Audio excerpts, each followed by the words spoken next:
hadirkan, ini dia keluarga kecil yang harmonis yang kemarin ini baru saja mendapatkan pengalaman yang kurang menyenangkan di mana anaknya sempat sakit ya. Di pagi-pagi ambiar kita akan hadirkan, ini dia Cikita Meidi, sang suami Indra dan juga putra tercinta Xavier.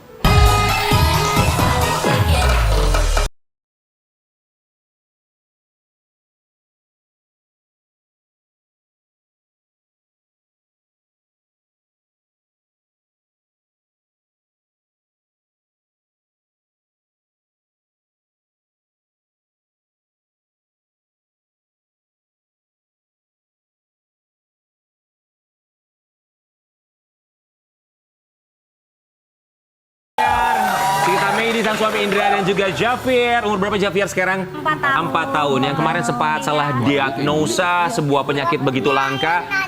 Mana mobil merah? Katanya penyakitnya ini disebut Kawasaki disease, tapi ternyata diduga ini salah diagnosa ya. Boleh silakan Cikita Meidi dan juga Mas Indra. Tapi sebelumnya kami semua di sini ucapkan terima kasih banyak sudah hadir.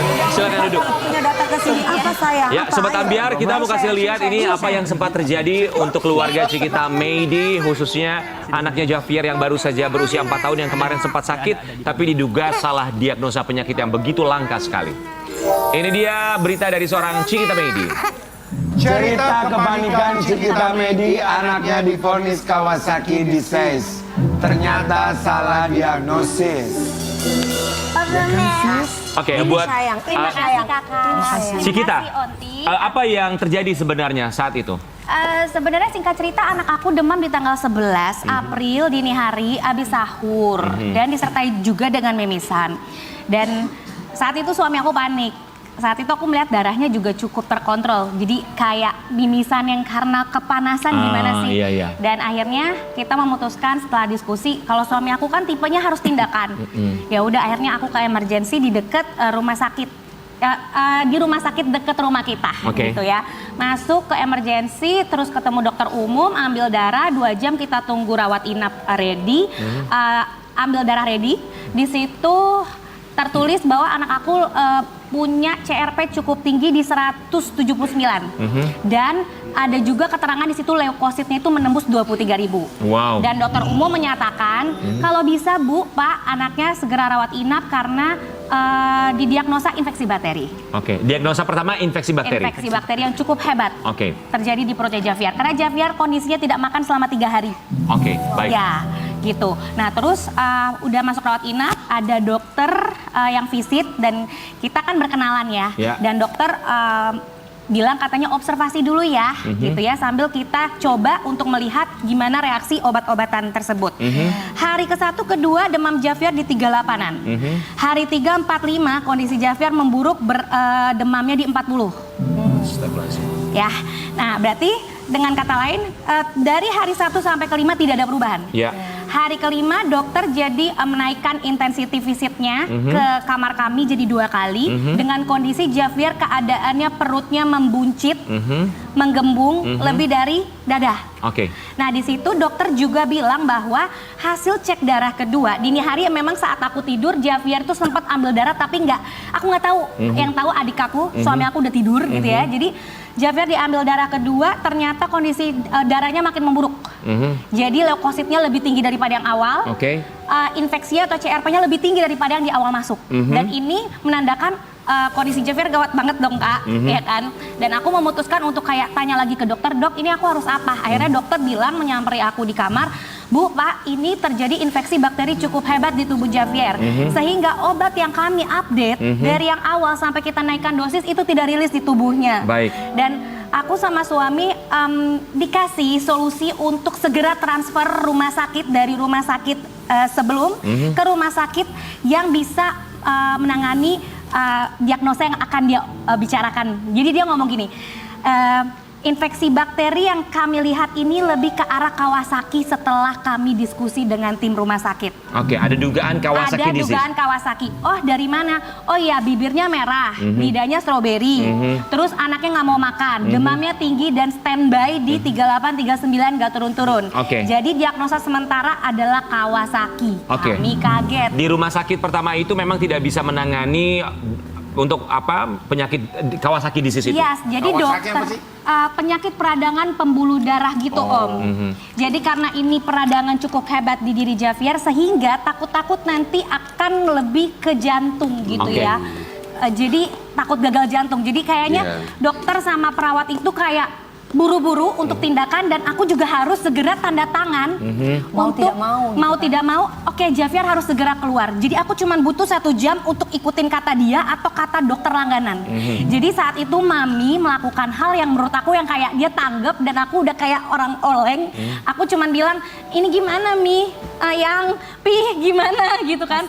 Terus mereka bilang telepon dokter langganan sekarang. Gitu kan, akhirnya aku Sebentar, itu sebelum dipindah ke rumah sakit yang memang sebelum itu kondisinya ini lagi panas nih. Oke, Kita nggak terima anak kita dibilang Kawasaki karena memang tidak ada tes-tes yang lebih spesial. Oke, teleponlah dokter langganan. Aku panggilnya Opa Alders dan beliau memang sudah senior ya, dokter 76 tahun yang nanganin Javier dari bayi. Terus abis itu aku bilang, Dok, anak aku terdiagnosa Kawasaki ini bener nggak gitu kan? Cepat transfer ke saya. Terus aku bilang, ini dok perut anak aku menggembung. Bener-bener Javier cuma ngomong, Mami sakit. Ya Mami Papi aku udah doain dia aja. Ini anak kenapa perutnya bengkak ya? Gitu ya. Terus akhirnya udah oke. Akhirnya suami aku langsung ke registrasi. Pokoknya nyelesain administrasi. Terus kita izin lagi sama dokter.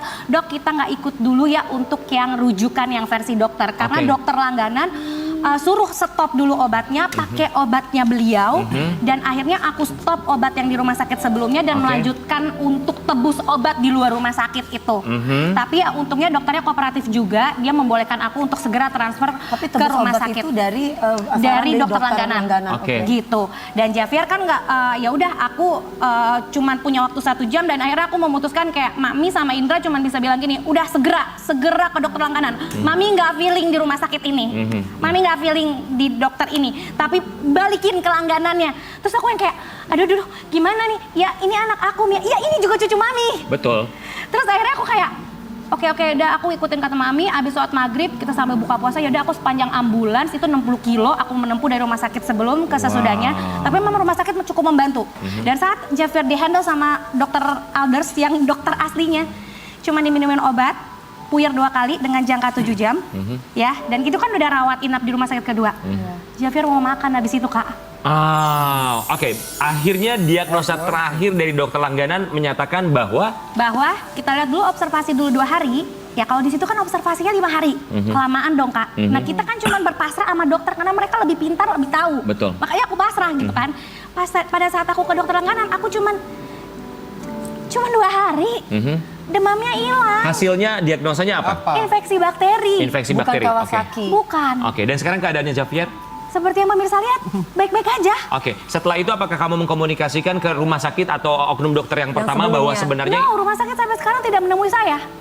Tidak ada berusaha untuk menanyakan kabar Javier. Dan memang aku dicari media, aku hold, aku nyembuhin dia dulu. Memang semua kabar media langsung pada nanya, aku nggak mau ketemu. Oke, Aku nyembuhin dia dulu. Bang Hotman, kalau salah diagnosa rumah sakit atau oknum dokter itu seperti apa, Bang? Kalau salah diagnosa itu jelas malpraktek dan itu bisa digugat perbuatan melawan hukum juga. Cuma ini kan belum ada akibat salah diagnosa itu. Iya, itu dia. Jadi belum bisa untuk dia juga gugatan praktek belum karena dia baru kasih pendapat. Dia belum bertindak dengan dasar nasihatnya yang salah itu. Jadi masih prematur.